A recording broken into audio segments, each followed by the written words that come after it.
후서 4장을 함께 보겠습니다.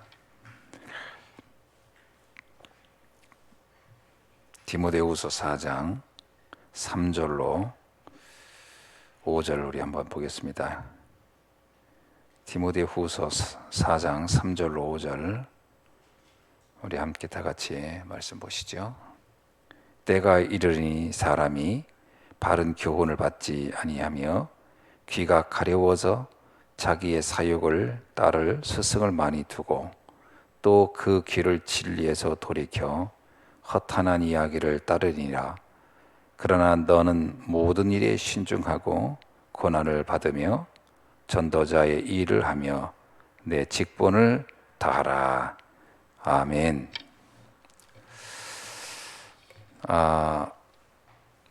디모데 전서, 디모데 후서는 목회 서신이라고 하는 그런 중요한 바울의 서신 중에는 일반 서신이 있고 옥중 서신이 있고 또 목회 서신이 이렇게 대부분 나눕니다. 우리가 알고 있듯이 옥중 서신이라는 것은 바울이 감옥에 있을 때 쓴 것이라고 이렇게 우리가 상식적으로 알고 있고요. 그 다음에 일반 서신은 교회들에게 보내는 여러 가지 상황들을 염두에 두고 그때그때 그 교회가 처한 문제를 해결하라고 하는 차원에서 보낸 서신들이고요. 그 다음에 목회 서신은 뭐냐면 목회자에게 보내는 서신을 목회 서신이다. 그래서 이제 목회 서신은 주로 목회를 하는, 목양을 하는 목사에게 보내는, 사도들에게 보내는 일종의 성직자에게 보내는 서신이다라고 하는 거죠. 이 디모데 전서 후서가 바로 전형적인 목회 서신인데, 바로 디모데라는 사람이 바울의 뒤를 이어서 이제 하나의 중요한 목회를 하는 성직자로 역할을 하는 사람으로 바울이 보낸 서신이죠. 여기에 보낸 서신의 내용을 보면은 이렇게 되어 있습니다. 때가 이르니 사람이 바른 교훈을 받지 아니하며, 뭔가 틀린 그 사람들의 이론을 따른다는 얘기겠죠. 귀가 가려워서 자기의 사욕을 따를 스승을 많이 두고, 남의 말을 듣지 않는다 이 말이겠죠. 그리고 자기의 사욕을 따르는, 그 스승을 많이 뒀다는 얘기는 자기의 욕심대로 하고 싶은데 거기에 근거한 말은 나름 그것을 합리화할 수 있는 주장들을 여기저기 끌어다 쓴다 이런 말입니다. 그리고 그러나 또 그 귀를 진리에서 돌이켜, 이건 뭐냐면 말씀을 절대 들으려고 하지 않는다는 거죠. 허탄한 이야기를 따르니, 진짜 쓸모없는 허망한 이야기들로 사람들이 그곳에 거의 다 관심을 갖고 있다 이 말입니다. 이 얘기는 그래서 결국은 창세기 3장, 6장, 11장을 따라가는 세상을 말하고 있는 거죠. 사람들은 자기의 주장, 물질 중심, 성공 중심으로 그것이 마치 대단한 무슨 내용인 양 그렇게 따라간다는 겁니다. 그리고 그것을 많은 사람들은 그거를 주장하고 설명했기 때문에 많은 성도들은 그게 마치 절대 진리인 양 그것으로 사람들은 거기에 쏠려서 다 그렇게 갈 것이라는 겁니다. 그러나 5절에 보니까 그러나 너는 모든 일에 신중하여, 이거는 이제 지금 디모데에게 말하는 겁니다. 그러나 너는 목회자로서 모든 일에 신중하여 고난을 받으며, 이거 왜 고난을 받겠어요? 사람들이 전부 다 지금 다 성공과 출세를 향해 가는데 그 반대 길을 간다는 것 자체는 이제 그것에 반대하는 사람들, 그것을 비난하고 그것을 모욕하고 그것을 조롱하는 사람들이 반드시 있기 때문에 그렇습니다. 그러니까 여러분이 신앙생활하면요, 사람들 그냥 놔두지 않습니다. 꼭 그것을 놓고 이러쿵저러쿵 비난도 하고 조롱도 하고요, 심지어는 왕따시키기도 하고 나중에 박해도 하고 그러죠. 사실은 기독교인들이 다른 사람들에게 피해를 준 적이 없어요, 기도 역사상 보면. 그러나 예수님이 다른 사람 피해를 준 적이 있나요? 뭐 남의 물건을 뺏거나 막 강탈하거나 죽이러 가거나 이런 일이 한 번도 없잖아요. 도리어 나눠주면 나눠지고 도와주면 도와줬지. 그런데 사람들은 어떡하지요? 예수님을 억울하게 누명 지어서 죽이지 않습니까? 스데반도 유대인들에게 뭐 핍박을 당한 이유 중에 유대인들에게 핍박 당할 일을 했나요? 아무것도 한 게 없어요. 근데 사람들은 자신과 생각이 다르다는 이유만으로 이제 스데반을 죽이지 않았습니까? 그러니까 우리가 복음을 따라간다는 것은 단순히 다른 사람과 다른 의견을 갖는다 이런 차원이 아니에요. 복음을 따라가면 반드시 거기에 동의하지 않는 사람은 핍박을 하는 것이 세상입니다. 참 신기하죠. 그래서 반드시 핍박을 한다는 거예요. 그래서 고난을 받을 것이라는 거예요. 디모데에게 미리 얘기하는 겁니다. 네가 이 복음의 길을 걸어간다면 사람들은 너를 가만두지 않을 것이다 라는 거예요. 그리고 뭐라고 나오면 그러나 너는 전도자의 일을 하며 내 직분을 다하라. 그러나 너가 맡은 바 전도자의 일, 이거는 그냥 복음을 아는 사람 모두 다 전도자거든요. 이건 특별히 디모데만 특별히 전도자라는 게 아니고 그냥 복음을 아는 사람은 다 전도자입니다. 그래서 전도자 일을 하며 그 다음입니다. 네 직분을 다하라. 이것은 이제 목회자로서의 네 직분을 감당하라 이런 얘기를 해주고 있는 거죠.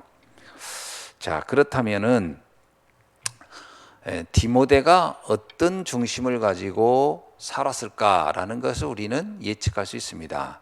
그죠? 디모데가. 그래서 디모데 이제 우리가 알고 있듯이 그 유명한 디모데 후서 2장에도 그런 얘기를 하잖아요. 너는 병사며 그리고 너는 경기하는 자고 너는 농부 같은 일을 하는 것이다. 이렇게 얘기하면서 디모데의 그 직분에 관한 비유를 참 설명을 잘 해준 겁니다. 처음에는 뭐라고 하냐면 2장 2절에는 충성된 자를 찾아내서, 그러니까 복음에 반응하는 사람을 찾았는데 그 중에서도 아주 충성되고 사명자를 찾아서 그에게 네가 하는 일을 또 맡겨라. 바로 그런 사람이 있을 거라는 겁니다. 너와 같은 일에 마음을 담고 열정을 다해서 하고 싶어하는 충성된 자가 있어요. 세상에는 무심한 자도 있고 핍박하는 사람도 있고 반대하는 사람도 있지만 그 반대로요, 영적인 부분에 아주 갈급한 사람도 있고 또 그 일을 하고자 하는 열정적인 충성된 자도 있고 사명자도 있고 세상엔 다양하게 있는 겁니다. 그 중에 충성된 자 사명자를 찾아서 그에게 너의 일을 맡겨라 이렇게 얘기하면서, 그러면서 말하길 너는 그리스도의 좋은 병사다. 그가 이제 그 디모데가 살아가야 할 삶의 어떤 이정표를 잘 설명해 준 겁니다. 너는 그리스도의 군사다. 군인은 뭐 영적 전쟁을 해야죠. 군인은 고난이 당연한 거죠. 그래서 우리가 신앙인으로서 살아간다고 할 때 어려움을 겪는 것은 당연한 것이다. 군인들이 어려운 건 당연하잖아요. 추위가 와도 뭐 움직여야 되고 더위가 와도 움직여야지. 군인이 일반인들처럼 배 깔고 누워가지고 피곤하다 힘들다 그러면서 있다는 것은 군인으로서의 자격이 안 되죠. 그래서 군인은 당연히 불편함과 어려움이 당연한 것이다 이런 의미겠죠. 그러면서 또 경기자의 자세를 갖춰라. 이걸 뭐냐면 말씀대로 살아라. 늘 원칙을 가지고 말씀의 근거에 사는 것이, 세상 사람들 말 듣고 살아가는 게 아니다. 언제나 경기자는 경기의 룰을 따라가듯이 우리는 하나님의 말씀의 룰을 따라서 사는 것이다. 그러면서 이제 수고하는 농부의 이야기를 합니다. 농부는 당연히 누가 시키지 않아도 나가서 곡식을 얻기 위해서 씨를 뿌리고 기름을 매듯이 네가 누가 말하지 않아도 네가 할 일이 있다. 생명 살리는 일을 위해서 너는 늘 헌신하고 희생해야 되고 가서 수고를 하는 것이 당연한 것이다. 이렇게 디모데에게 말해주고 있는 겁니다. 자, 그런 일들이 이제 우리가 가져야 할 디모데의 자세다. 근데 이걸 보면서요, 아, 이거 뭐 디모데의 일이지 우리 일은 아니구나 이렇게 보는 것일 수 있죠. 그렇지 않습니다. 사실은 그 유대교는 사제라고 하는 특별한 직업을 따로 주었죠. 그게 이제 제사장 직분이잖아요. 유대교는 사제들이라고 하는 그 직분의 역할이라는 것이 정해져 있었어요. 그 레위 지파에서. 그런데 초대교회는 그렇지 않아요. 초대교회는 만인 사제살입니다. 그래서 베드로전서에 나오는 것처럼 모든 사람은 제사장이고 그리고 왕이고 선지자의 역할을 하는 것이다. 그게 만인사제설이거든요. 초대교회는 특별히 어떤 평신도만 따로 뭐 성도 중에 어떤 사람만 따로 딱 사도다라고 따로 세우는 게 아니라 모두가 제사장의 역할을 하는 것이다라는 겁니다. 굉장히 충격적인 이야기죠. 이 사실 이런 주장 때문에 예수님이 더더욱 그 유대교로부터 핍박을 받은 것도 사실입니다. 왜냐하면 예수님은요 12사도를 뽑을 때 그 사도를 쉽게 말하면 목회자 그룹이라고 하는 거 아닙니까? 근데 그 사람들은 레위 지파가 아니에요. 그 사람은 그냥 갈릴리 사람 불러가지고 너는 사도의 일을 해라 라고 책임을 주는 겁니다. 그러니까 이 레위 지파 입장에서 보면 뭐야 저거 아무나 데려다가 막 이런 사명을 줘? 이렇게 보이겠죠. 근데 이게요 굉장히 중요한 겁니다. 예수님께서는 뭐라 하냐면 우리가 그리스도가 십자가에서 내가 너희의 모든 죄를 대속해서 죽는 순간 더 이상 제사장이 피를 흘려서 양을 잡아서 피를 뿌리는 일이 필요하지 않다. 모든 성도들은 이제 다 담대하게 지성소에 갈 수 있다 이런 얘기하거든요. 성소의 해막이 찢어지잖아요. 예수님 십자가에 죽으실 때. 그 얘기는 뭐냐면 유대교는요. 지성소는 딱 정해진 사람만 들어갈 수 있었어요. 나머지인들은 거기에 접근도 못해요. 딱 그 직분자가 딱 구분돼 있었다니까요. 그러니까 일반인들은 저 이방인의 뜰이나 나그네의 뜰이나 유대교의 그 뭐 여인들의 뜰에 그쪽에서 서서 기다리는 거고 지성소는 제사장만 들어가서 예배를 드리는 겁니다. 그리고 와서 제사장이 말해주면 그냥 전해 들었어요. 그러나 예수님이 십자가에 죽는 순간 어떻게 되죠? 성소와 지성소 사이에 막았던 회장이 찢어지고요. 이제 더 이상 구분이 없어졌다는 거예요. 누구와 누구요? 평신도와 사도의 그 제사장의 간격이 사라진 거예요. 모든 사람이 주님 앞에 나갈 수 있다. 그래서 원래 이 장로라는 직분도 원래는 그 목회자라고 생각하지 않았습니다. 강단 장로, 그 다음에 행정 장로, 현장 장로 이런 개념으로 장로가 역할을 맡았어요. 그게 시간이 지나면서 전문적으로 복음을 전해줘야 되니까 장로들 중에 일부를 훈련을 시켜서 강단에 서게 하고 또 바쁘거나 일해야 될 장로들은 그걸 못하니까 현장에서 교회를 운영하고 행정하고 이렇게 원래 장로 직분이라는 것이 그래서 성경에 보면 디모데가 사실은 장로입니다. 장로의 역할이에요. 그러니까 평신도가 실제 사제 같은 역할을 하는 것이 초대교회의 모습입니다. 근데 이게 다시요 중세교회로 가면서 또 바뀌어요. 중세교회 그러니까 신부들이 전담을 해버리고 신부들이 하고 나중에 성도들은 어떻게 됩니까? 그냥 가서 가만히 앉았다 오는 거예요. 예배 때 어떻게 해요? 앉았다 일어났다 성만찬 주면 받아 먹고 그러고 그냥 끝나는 거예요. 그러니까 성만찬을 그 카톨릭의 핵심은 뭐냐? 가서 성만찬 참여하는 게 다예요. 그 신부가 하는 일은 성만찬 집행하는 게 다예요. 그런데 모든 건 신부가 해요. 성도들은요 아무 관심 없어요. 이게 다시 유대교로 돌아간 거예요. 그것을 개신교가 다시 개혁하면서 바꾼 거죠. 평신도들이 모든 교회의 모든 일들에 주도적인 역할을 하도록. 그래서 사실 오늘 본문에 나오는 병사, 경기, 농부라는 단어는 이게 디모데라는 특별한 한 직분자에게 국한된 표현이 아니라 이건 모든 성도에게 하는 말입니다. 모든 성도는 다 사제예요. 만인사제설이라는 게 그래서 나온 거예요. 개신교를 가리켜서 만인사제설이라고. 그래서 그 카톨릭이 개신교를 이단이라고 했던 겁니다. 왜 카톨릭은 개신교를 이단을 했냐? 교리적인 부분에서 맞지가 않다고 본 거예요. 어떻게 맞지 않냐? 왜 성직자는 성직자 따로 정해져 있는 것이지 왜 평신도 누구에게나 성직자의 역할을 주냐? 여러분 장로도 얼마든지 복음 가진 사람은 복음 갖지 않은 사람한테 가서 세례도 줄 수 있고요. 메시지도 전할 수 있고 다 할 수 있습니다. 원래 카톨릭은 메시지는 누구만 한다?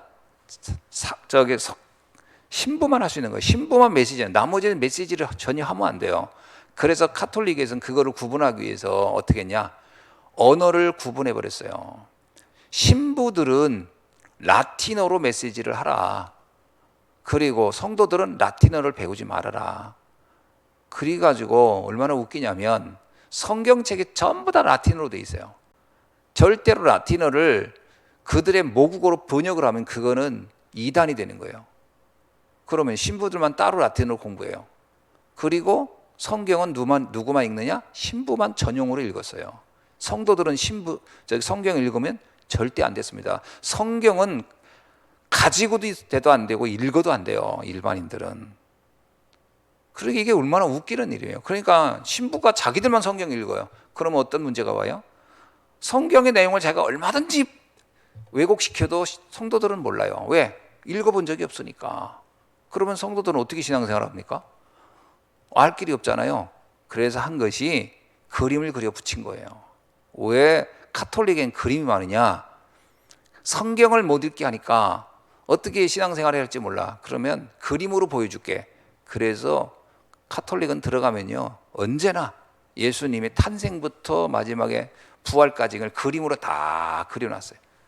그 다음에요, 그것만 가지고 사람들이 신앙생활이 안 되는 것 같아요. 그러니까 그 다음에 성인들 그림을 쫙, 이 사람들을 다 믿으면 이 사람들을 모델로 삼으면 돼. 나중에 그것도 안 돼. 그러니까 이 마리아를 또 그려놓고. 그러니까 이 성도들은요, 성경의 내용이 다 저렇게 된 줄 알았단 말이에요. 성경을 읽어본 적이 없으니까. 그러니까 메시지는 누구만 한다? 신부만. 성도들은요, 메시지를 하는 게 아니에요. 그냥 가만히 참여만 해서 구경만 하고 듣고만 오면 되는 거예요.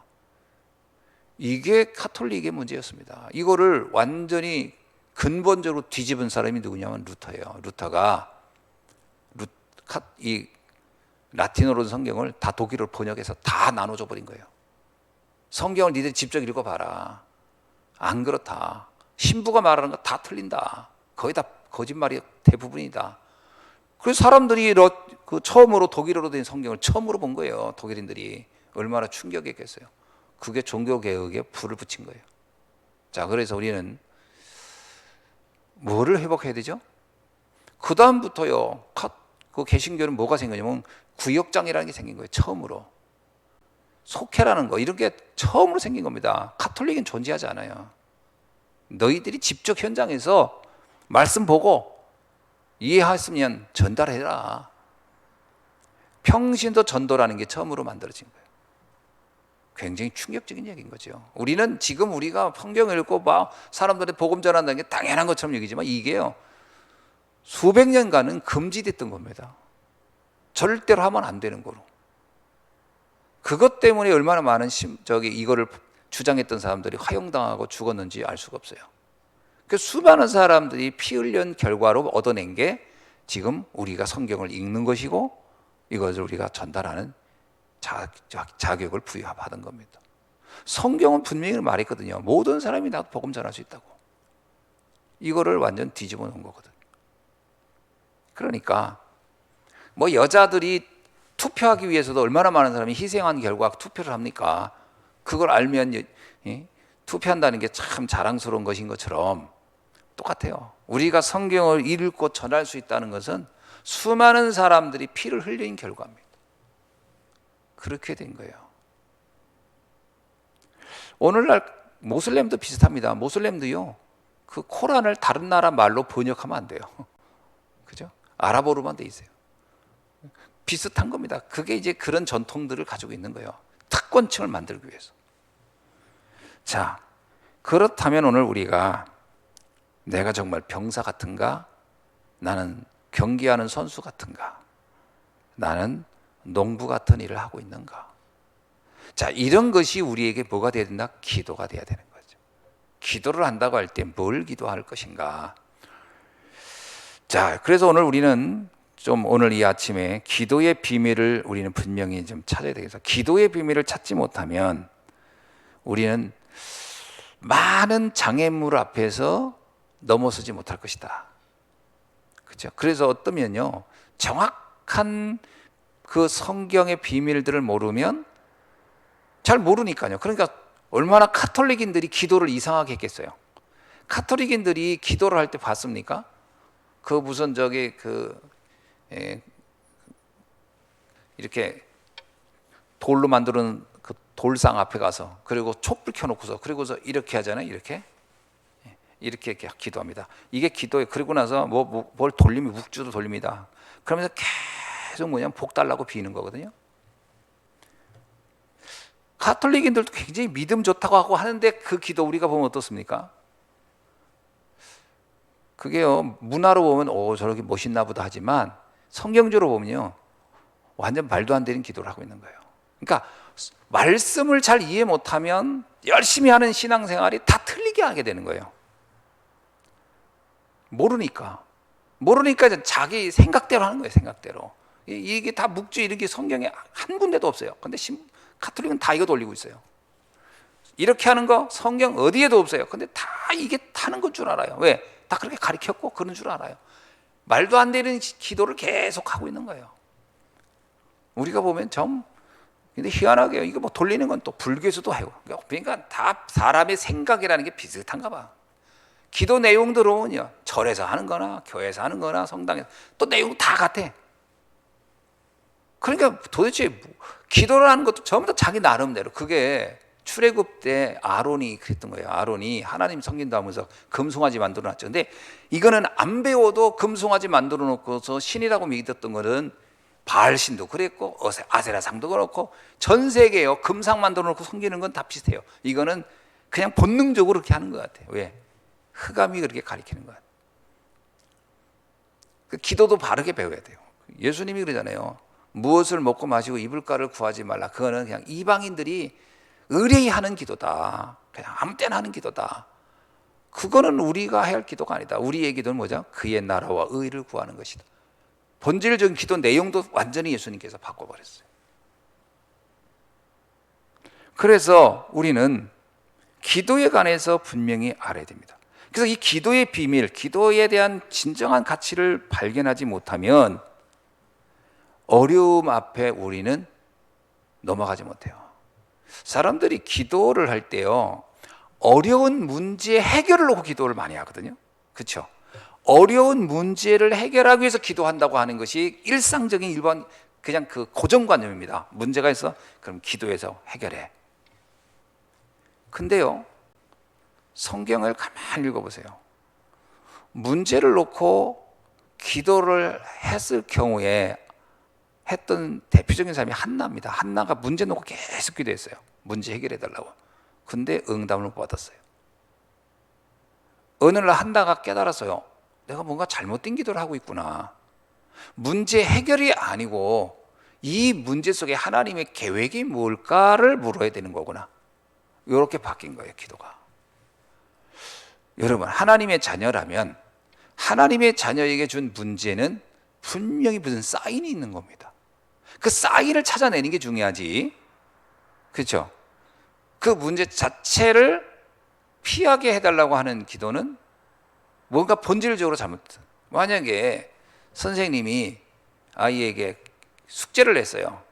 그럼 숙제가 얘한테 부담돼. 너무 힘들어. 언제까지 안 하면 안 돼. 얘는 그렇게요. 이 숙제가 너무 힘드니까 숙제를 안 하게 해주세요. 선생님이 이 숙제 안 내게 해주세요. 기도한다고 합시다. 우리 선생님이 숙제 좀 덜 내게 해주세요. 그러면 이 아이는 지금 기도가 잘못된 거잖아요. 어떻게 기도해야 돼요? 왜 선생님은 이걸 나한테 하라고 했을까? 왜 이런 불편한 거지만 나한테 왜 이거를 주었을까? 이 이유를 찾아내는 게 얘가 가장 빠르게 한 기도가 되잖아요. 근데 우리는 어떠냐? 어떤 과제가 오면 과제가 힘들다고 해서 피하고 싶다라는 거예요. 안 했으면 좋겠어요. 안 했으면 좋겠어요. 이렇게 기도를 하는 거예요. 이 어려움이 내게서 없어지게 해주세요라고. 아닙니다. 왜 이 어려움이 왔는지를 물어봐야 되거든요. 어려움은 나에게 어떤 의미가 있는지. 그래서 나에게 일어난 문제에서요, 기도의 비밀을 적용할 수 있어야 됩니다. 대표적인 게요, 내가 가난하다 그러면 어떻습니까? 이렇게 얘기합니다. 하나님, 나 부자 되게 해주세요. 가난한데 이유가 뭘까? 그 이유를 물어봐야 되거든요. 왜 나는 가난합니까? 가난할 수밖에 없는 이유는 뭘까요? 왜 하나님 나에게 가난을 반복해서 주실까요? 그 이유를 물어봐야 돼요. 그러면 그 원인을 알게 될 겁니다. 아, 내가 이래서 가난했구나. 또 내 가난을 통해 하나님이 뭔가를 깨닫게 해주시는구나. 나에게 물질이 있다면 나는 과연 지금 신앙생활을 할까? 많은 사람들이요, 질병이 생기면 질병을 치료해 주세요 그래요. 질병이 나에게 일어난 이 원인은 뭐며 이 질병 하나님 원하시는 게 뭐지? 이걸 질문해야 되는데 내가 만약에 질병이 고쳐져 그럼 신앙생활 안 할 겁니다.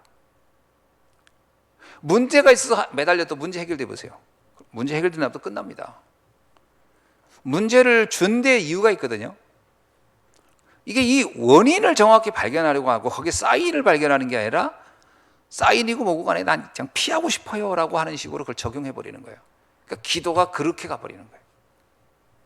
이스라엘 백성들에게도요 노예로 가기도 하고 포로로 가기도 하고 속고기도 있고 많은 사람 그때마다 이걸 피하고 싶은 사람들이 있었어요. 나 이거 하기 싫어요. 나 이렇게 하지 않게. 그게 광야 간 사람들의 대표적인 사람입니다. 광야길. 하나님 이 광야길 가는 거 진짜 싫어요. 나한테 왜 자꾸 이 광야길 가라고 하는. 저는 빨리 좀 평안한 삶을 살고 싶어요. 이게 아마 이스라엘 백성들이 99.9%가 그 기도했을 겁니다. 근데 신명기를 한번 볼까요? 신명기를 보면 하나님이 광야길을 보낸 이유가 있었어요. 그걸 찾아내야 되는 거예요. 신명기 8장 2절로 3절에 보니까 이렇게 나옵니다. 신명기 8장 2절로 3절. 네 하나님 여호와께서 이 40년 동안 네게 광야길을 걷게 하신 것을 기억하라. 이는 너를 낮추시며 너를 시험하사 네 마음이 어떠한지 그 명령을 지키는지 지키지 않는지를 알려 하심이라. 너는 낮추시며 너를 줄이게 하시며 또 너로 알지 못하며 네 조상도 알지 못하는 만나를 네게 먹게 하신 것은 사람이 떡으로만 사는 것이 아니요 여호와 입에서 나오는 모든 말씀으로 사는 줄을 네게 알게 하려 하심이니라. 광야 40일에도 이유가 있었던 거예요. 사인이 있었어요. 근데 이스라엘 백성은 이 사인을 보려고 하지 않았어요. 이 문제를 무조건 피하고 싶다고만 했어요. 그러니 될 수가 없는 거예요. 16절에 보세요. 신명기 8장 16절에도 네 조상들도 알지 못하던 만나를 광야에서 내게 먹이셨나니 이는 다 너를 낮추시며 너를 시험하사 마침내 네게 복을 주려 하심이니라. 사실은 이렇게 고난의 길을 걷게 하고 매일 불편하게 만나를 준 데는 그걸 통해서 진정한 하나님의 축복이 뭔지를 알게 하려는 사인이 있었던 것이다 라는 거예요. 그러면 이걸 알았더라면 어떨까요? 모세, 여호수아, 갈렙은 이걸 알았어요. 알았기 때문에 그들은 불평하지 않았어요. 알았기 때문에 그들은 이게 축복을 발견하라는 사인이구나. 여기서 하나님의 말씀을 붙잡으라는 사인이고 우리로 겸손하라는 사인이고 우리가 노예에 있었던 노예 체질을 바꾸라는 사인이고 우리로 하여금 가나안에 들어갈 자유인으로서 준비하라는 사인이고 제사장의 나라가 이룰 수 있는 준비를 하라는 사인이구나. 이걸 이해했던 사람들은 광야길에서 절대 무너지지 않았어요. 그런데 이 사인을 이해 못한 사람은요 광야길에서 계속 그 문제를 피하고 싶다고 기도했어요. 하나님 힘들어요, 어려워요, 괴로워요. 이게 빨리 끝나게 해주세요. 이 얘기만 하다가 아무런 응답을 못 받았어요. 그러니까 기도를 하긴 했는데 틀린 기도를 해버린 거예요.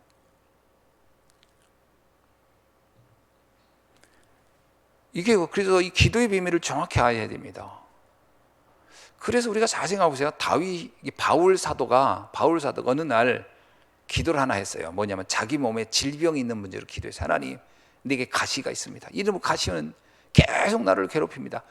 많은 신학자들이 이해하니까 바울에게 있었던 질병이 크게 두 가지였다라고 합니다. 하나는 뭐냐면 간질. 바울이 간질이 있었다고 그래요. 또 하나는 안질. 눈이 너무 나빴어요. 그래서 사도 바울은 성경을 쓸 때 대피를 했습니다. 자기가 볼 수가 없어가지고 눈이 너무 어두워가지고. 자, 그러면 이 두 가지는요 전도 운동하는데 되게 불편했던 거예요. 순간에 발작하지, 안 보이지. 그러니까 사도 바울도 사실은 질병을 달고 살았던 사람인데 이 문제를 가지고 어느 날 기도했어요. 하나님, 내 문제 좀 해결해 주세요. 3번 기도했다고 그러잖아요. 이 3번은 아마 간절한 마음으로 그걸 놓고 좀 해결하고 싶었을 거예요. 사람 누구나 그 마음이 있으니까 어느 날 깨달았어요. 질병이 안 나네. 그럼 우리 같으면 어떡합니까? 하나님이 안 계신가 보다. 하나님이 나를 축복 안 하는가 보다. 이렇게 생각하고 시험 들겠죠. 사도 바울은 이렇게 생각합니다. 이게 내게 유익한 것이구나. 내게 좋구나. 내 약함이 나를 강하게 하시고 나의 질병이 하나님을 더욱 사모하게 하고 찾게 하는 축복의 통로구나. 이렇게 이해하고 더 이상 그 기도를 안 했다는 거 아닙니까?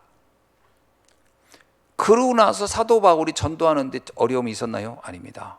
신기하게도 하나님은요, 사도 바울이 감옥에 있으면 감옥에든 여행을 하면 여행지에 사도 바울을 돕는 자를 반드시 붙여줬어요. 그러니까 사도 바울은요, 그래 내가 눈이 굳이 밝을 필요가 없었구나, 내가 어디를 가든지 내 일을 도와줄 자를 하나님이 다 예비해놨네. 그리고 자기가 간질해도요, 다 자기를 가족처럼, 자기를 자식처럼, 자기를 부모처럼 챙기는 제자들이요, 목숨이라도 내놓고 돕는 사람들이 있었어요. 브리스 아굴라는 뭐라 했어요? 내가 내 목이라도 사도 바울을 해서 내놓겠다. 이런 제자들을 만났어요. 그러니까 뭐라고 느꼈어요? 이거는 굳이 내가 해결해 달라고 할 기도도 아니었구나.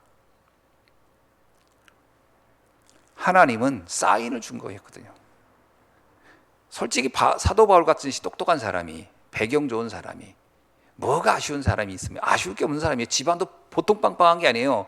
사도 바울의 아버지가 로마 시민권을 얻었다는 얘기는 그 사실을 학자들이 말하면 돈 주고 샀다는 거예요. 그때 당시에 시민권을 돈 주고 살 정도면요, 어마어마한 값부여야 돼요. 그렇지 않으면 시민권을 주질 않아요. 아니면 전쟁 영웅, 나라서 막 전쟁해 가지고 수천 명을 죽였다든지 위기에서 나라를 구했다든지 그러면 시민권 주는 거예요. 그 외에는 시민권을 안 줬어요. 이방인들에게. 이방인은 딱 두 가지예요. 돈 주고 사든지 전쟁의 영웅을 되든지. 근데 바울의 집안이 로마 시민권이 있어요.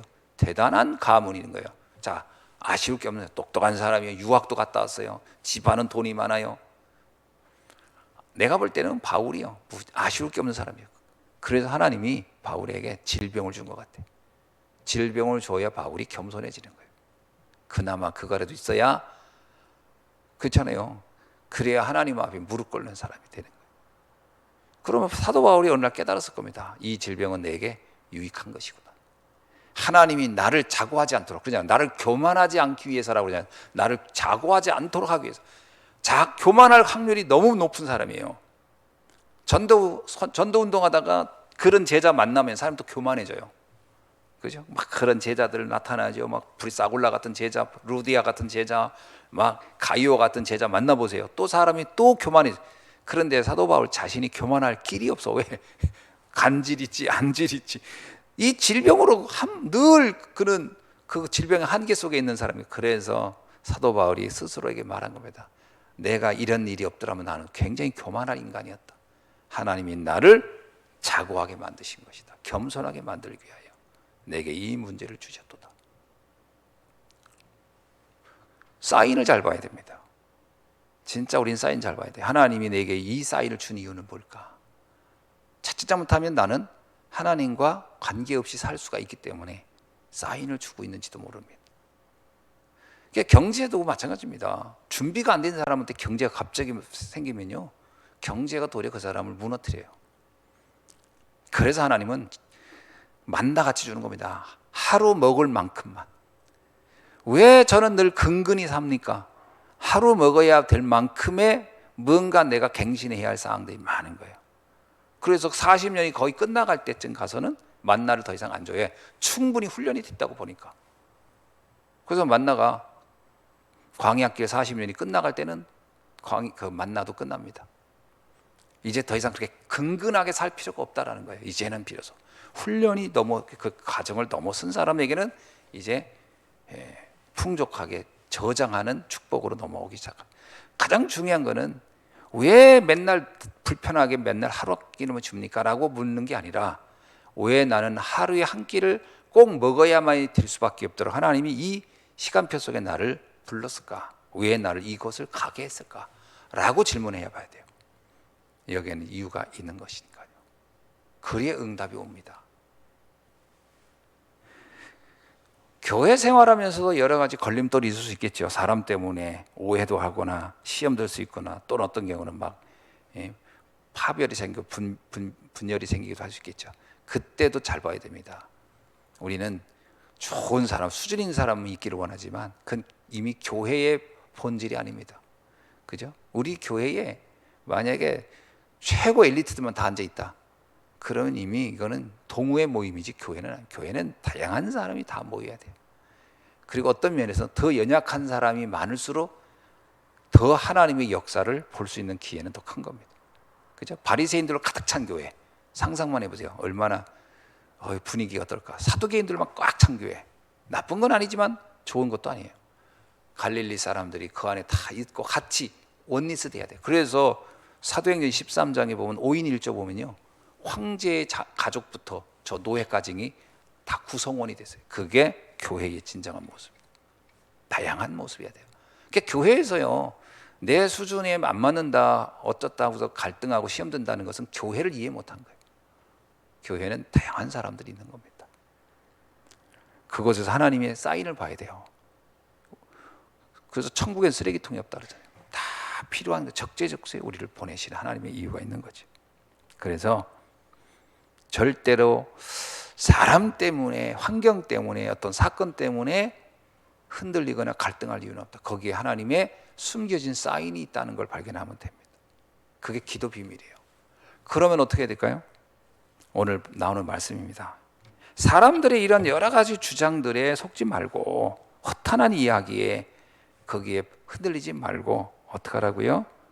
너는 모든 일에 순종하여 하나님이 뭘 원하는지를 깊이 묵상하여, 그리고 고난이 오면 고난도 받고 피하려 하지 말고 전도자의 일을 하면서 내 직분을 다하라.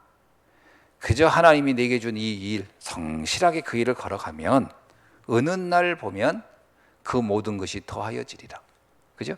너는 그의 나라와 의를 구하라. 그리하면 이 모든 것이 너에게 더하여 주리라. 하나님 우리의 형편을 너무 잘 알기 때문에 하나님이 정확한 시간표에, 하나님이 원하는 시간표에 하나님의 응답을 주신다고 말씀하고 있는 것이죠.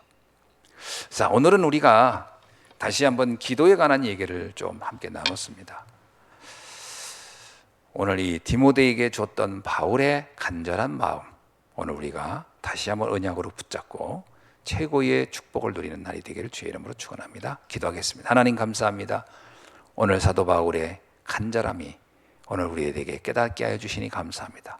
우리가 주어진 상황들을 정말 군사같이 농부처럼, 그리고 경기하는 선수처럼 언약을 굳게 붙잡고 흔들림 없이 허탄한 이야기에, 또 사람들의 이제 사욕을 요구하는 말에 흔들리지 않게 하시고, 나에게 주어진 미션, 모든 일에 신중하고 고난을 받으며 전도자의 일을 하며 직분을 다하는 응답을 누리는 최고의 응답자가 되게 하여 주옵소서. 오늘도 한나 같은 마음으로, 바울과 같은, 다윗과 같은 마음으로 여호와를 바라보며 나에게 주어진 직분 감당할 수 있도록 하나님의 역사하여 주옵소서. 너희는 먼저 그의 나라와 의를 구하라. 이 모든 것을 주께서 더하여 주시리라고 말씀하신 그 말씀을 우리의 인생의 중요한 이정표로 붙잡고 인도받는 귀한 날 되게 하옵소서. 예수 그리스도의 이름으로 기도하옵나이다. 아멘.